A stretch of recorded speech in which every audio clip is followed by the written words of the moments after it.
When you see a garden, what is it that you see?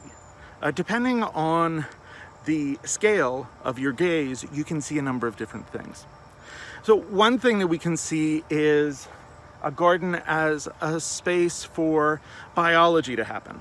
And biology happens in webs of relations between different species, not just of plants, but also of animals, including the pollinators that support this garden and the garden that supports pollinators, helping to build a rich environment.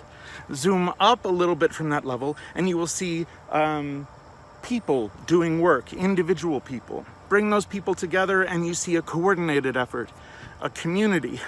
Bring that up higher, and at a higher level, if we're looking from a distance, we see the University of Maine at Augusta Community Garden as a space where people can come together to work together on projects. Although our online world is much more salient lately, it's still true that getting together in person is important. And that happens if we then take the broadest possible gaze within a community context in which we have a student body and a surrounding community that is facing a crisis, an ongoing crisis of food insecurity.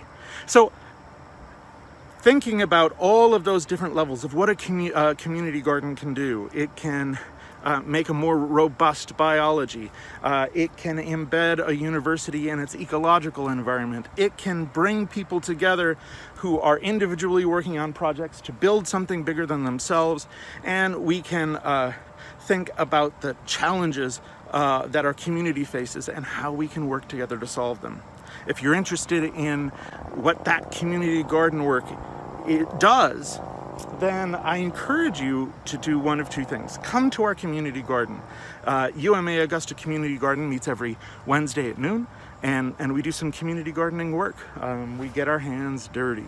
And we also have SSC 334, a community gardening course, a community organizing course, a leadership cultivation course, and a study in how patterns that we've discovered in sociology can help bring those to pass.